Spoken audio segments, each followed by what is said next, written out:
Sometimes you have to be willing to burn the boats, meaning in order to move forward, you have to let go of whatever's holding you back.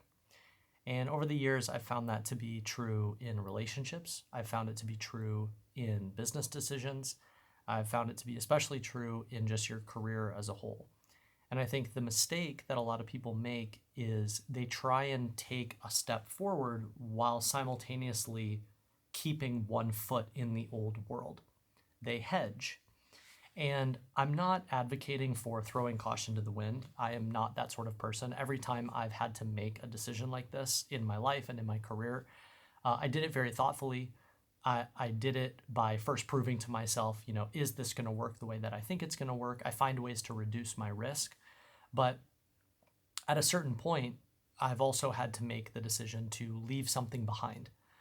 And there have been a couple really specific moments in my career where I've had to do this. And at the time, it felt very risky.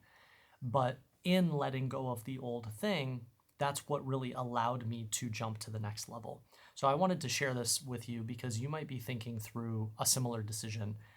You might be in a certain place looking at an opportunity and you want to pursue it, but at the same time, you don't want to leave the thing that's comfortable, and you don't want to remove whatever is currently giving you identity or money or community or whatever it is, right?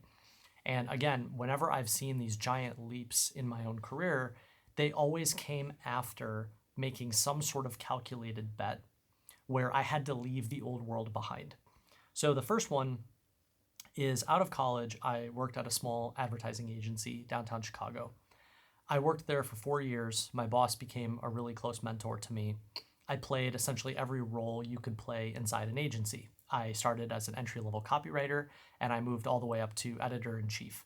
And along the way, I did everything from work directly with clients and write all of their content to I ended up moving into sales. This is like where I learned how to sell and land clients myself.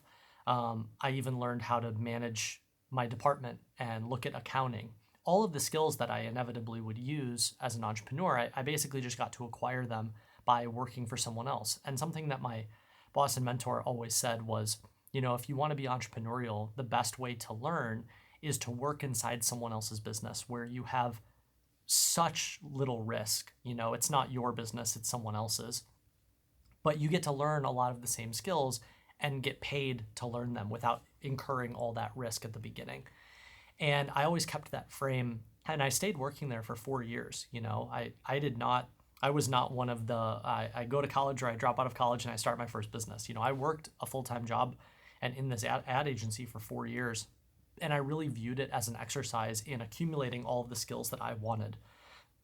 And at a certain point, the question that I was left with, it wasn't, I want to start my own thing or I want to go my own way. Like, yeah, I wanted to do those things, but I didn't leave until I felt like I had crossed a point where there was nothing else to learn.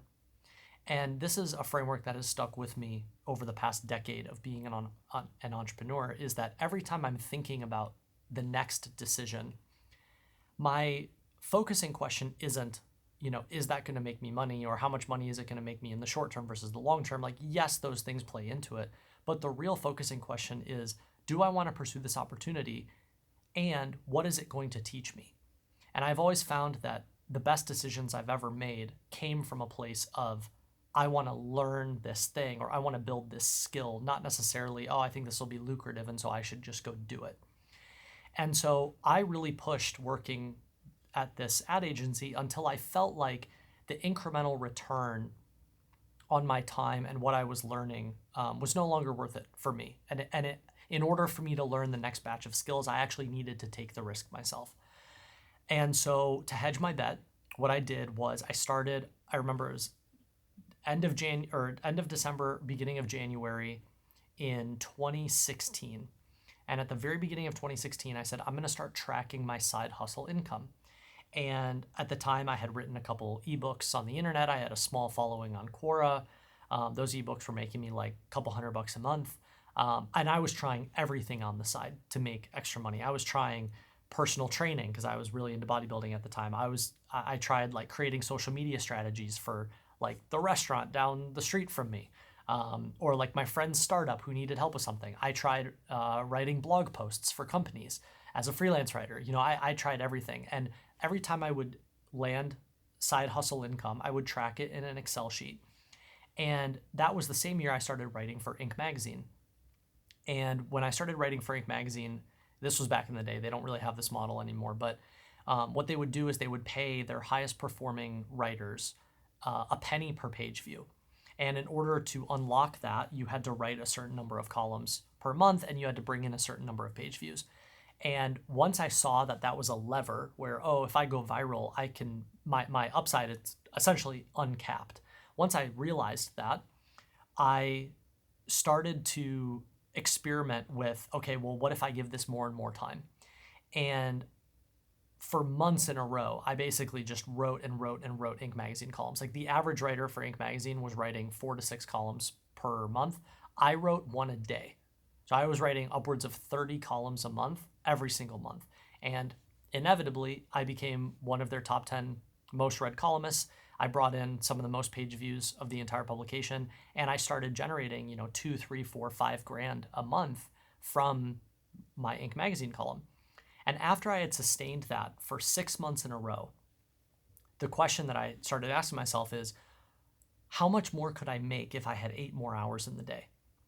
And that was really the thing that made me start to question, is there a risk in leaving this job? Yes. It's also variable income. It's dependent on me performing. I have to write lots of stuff and I have to go viral in order to make this money. But it started to open the door for me. And I was terrified to leave this job, but I did one day. And I sat my boss down and said, I think it's time for me to leave. And he was really sad, but he wished me well, and that was it. And I remember at the time how much I felt like it was a burn the boats situation. And I really didn't want to leave my job thinking, well, if this doesn't work, then I'll just go back. I didn't want to run into friction and then go back to where I was. I really set the goal for myself that I was going to do whatever it took in order to move things forward. And inevitably what happened was I fell into ghostwriting thereafter. All of a sudden I started landing clients. All of a sudden I doubled, tripled my income. And then I started telling a friend, one of my closest friends, about what I was doing. And he was getting his MBA at the time. And he was like, we should turn this into a business. And this is the second big decision I had to make. And another sort of similar burn the boat situation was I showed him this opportunity with ghostwriting. He really wanted to build a business to apply all these new MBA skills. He was like, I'll talk to the clients, I'll do sales, you handle the writing, we'll build this into an agency. And at the time, even though he was excited about the idea, he was really afraid to leave his job too. And granted, I was still living in a studio apartment downtown Chicago. My rent was like $1,000 a month. It was one room. If I sat in a swivel chair like this and just kicked my leg out, I could pretty much touch everything in my entire studio. Like it was a very, very small, no air conditioning, heater from the 1960s. Like I had just quit my job. Yeah, I had tripled my income, but I was hardly living it up, and I hadn't really upgraded my lifestyle yet. But because my expenses were so low, I was actually saving a lot of money very quickly. And so I saw a lot of potential in us building this agency together. And so what I did is I went to this friend of mine and I said, how about I remove all the risk for you? And how about I start paying you a full-time salary until we figure this out? And it was sort of jarring for him. And it was a huge bet for me because I was basically saying, I just started making money. How about I take all of that margin and all of the excess income that I'm producing and I give it to one of my closest friends instead? So instead of padding my own bank account, instead of upgrading my own lifestyle, I was like, I'm just going to stay in this tiny little studio apartment and I'm going to give all my extra margin to my friend. And then hopefully this works out. It was a huge bet at the time. And after a lot of conversations, he took it and he accepted. And it took us 4 months to figure out how to start landing ghostwriting clients through an agency offering. I really just had the same handful of ghostwriting clients that I had been working with. And I was working double time. I was working 12, 14 hours a day. And I was essentially paying for both of our lives. And I also had to fight the psychology of knowing that I was paying my friend a salary. And there were many days where he was like sitting at home being like, boy, like I don't know what else to do to land clients. And it was very stressful. And then around the 4-month mark, he started experimenting with some new cold outreach methods, and we got our first client. And then like 2 days later, we landed 2 more clients. And then a week later, we had a whole roster, and both of us were making more than we had ever made in our lives. And it was a really exciting time, but it was a huge risk for me to take. And when I look back, you know, the reason I felt comfortable taking that risk was because I knew, like, worst case, if it doesn't work out, well, I'll just keep doing what I'm doing, you know? But that decision is what propelled everything thereafter. That decision is what led to us building an agency. It led to us hiring people. It led to us working with hundreds of clients. It led to me accumulating a ton of credibility for the rest of my career. That chapter of building that agency accelerated so many different things. And I don't think it ever would have happened had I not made that sort of bold decision. Now, do I think everyone should do something like that? Not necessarily. I think that when you're thinking through whether or not to take risks like that, I had another mentor explain it to me like the difference between one-way doors and two-way doors. A one-way door is you make the decision and you can't go back. It's like choosing to get divorced, for example.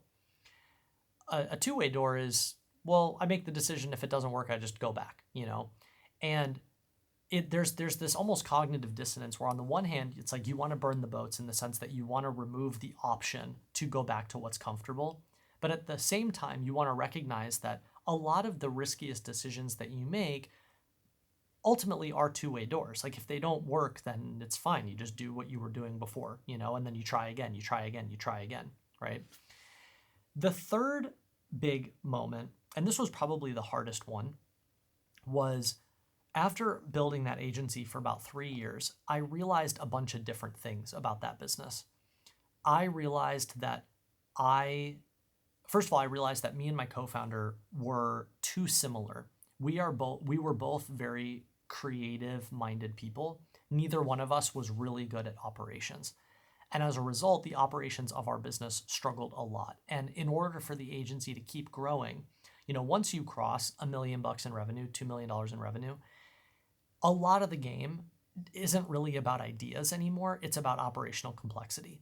And so I started looking forward in the business and realized, we don't really have the skill sets in order to scale this thing. So that was the first big one. The second was we were both just so burned out. We had scaled the business so quickly. We went from me and him on the couch in his apartment to 23 full-time employees, 80 plus clients at a time, $2 million in top line revenue. It happened all in 18 months.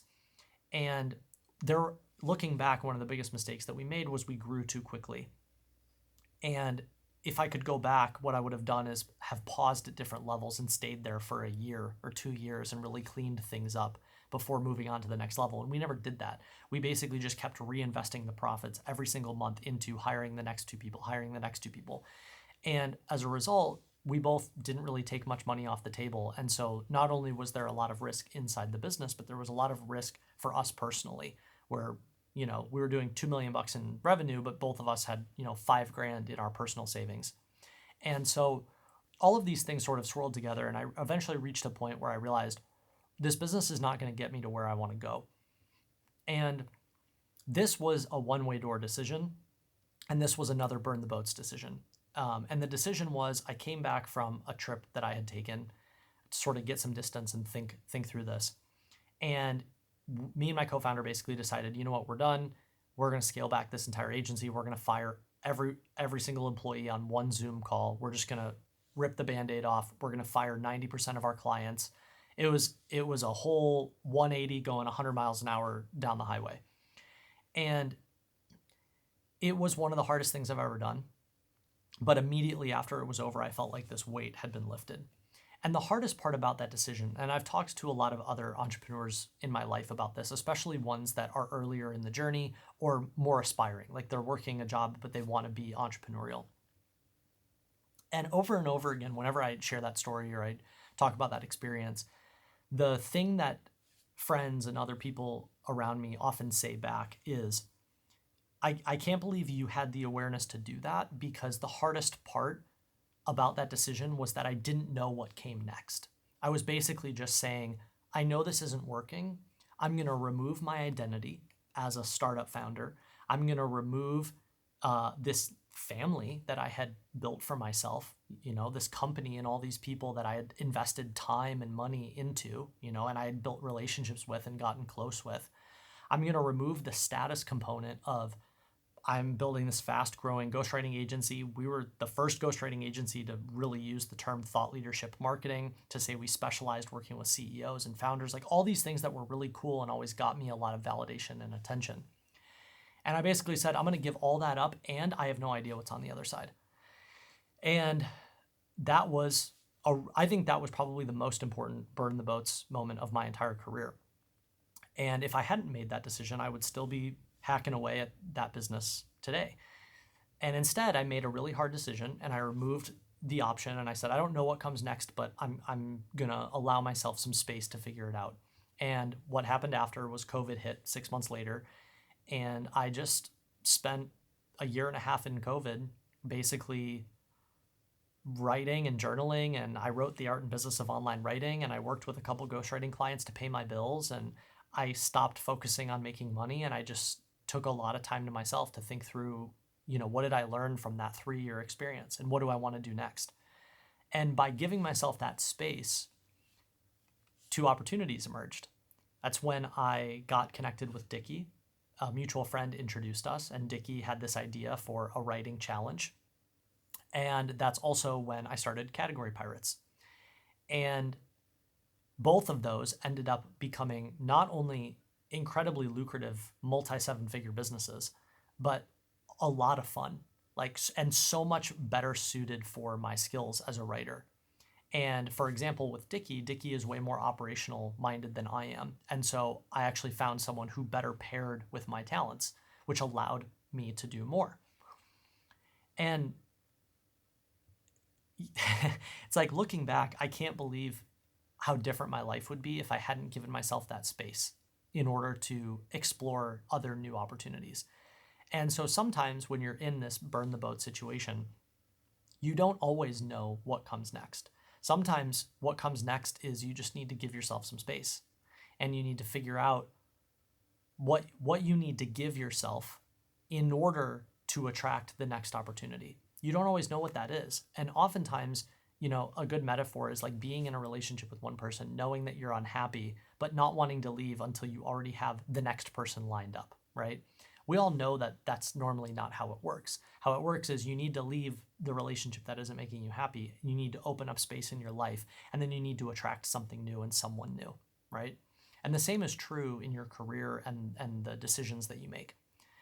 The fourth interesting burn the boat situation is that after we had built Ship 30 to a multi-7-figure writing program, and after I had built Category Pirates into one of the biggest paid newsletters on Substack, and we started doing category design deals with startups. We would get paid in equity, we would get paid in cash, and as a result, Category Pirates became a 6-figure paid newsletter, but a 7-figure consulting business. And I reached this point where I really realized that I couldn't do both. Both had the potential to be multi 7-figure, potentially 8-figure businesses, but I had to pick one or the other. And the decision for me really came down to, where do I feel like my skill set is better served? Who do I feel like is a more reliable co-founder? And which business do I feel like has more long-term scaling potential and is what I want to spend the most time doing? And after I sat with that question for a while, I knew that, no shade to Category Pirates because it was an amazing business, but I knew that Dickie and I would accomplish more together. And so I made a really hard decision. And the decision that I had to make was, I'm going to leave this other business that was really like my side hustle, but was incredibly lucrative. And as a result, I'm going to take a 50% haircut on my personal income. So when I made this decision, I was basically saying, I'm game to make half as much money with the hope that me and Dickie can build something bigger together. And again, short-term pain, long-term upside. And I think the only reason why I was able to make that sort of decision and not freak out when the next month, my income is down by 50% was because I had gone through these different experiences of sometimes you have to burn the boats, sometimes you have to burn the boats. And what happened was I exited Category Pirates. I doubled down on Ship 30 with Dickie.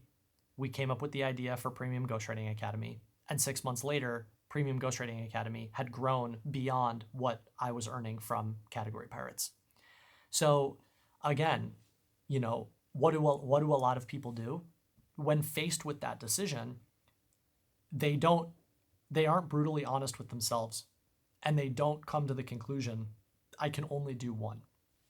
What they do is they're afraid to let go of one, and they go, I'll just add in a third. And what inevitably happens is that they all suffer. And you can't do that. Like, I've learned this lesson so many times. Every successful entrepreneur I know, this is the same lesson they've had to learn over and over and over again. And so I wanted to share this with you today because if you're thinking through a decision or an opportunity, more and more the older I get, the more I learn, you can really only pursue one thing at one time.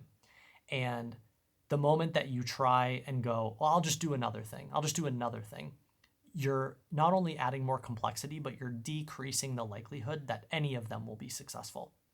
And 99% of the time, the right decision to make is you got to let go of one, and you got to not hedge your bet. You got to burn the boats. You got to say bye. You got to exit. You got to quit. You got to remove the partnership. And that's a hard decision. So I just wanted to share those stories with you. I hope this helps. And don't be afraid to burn the boats.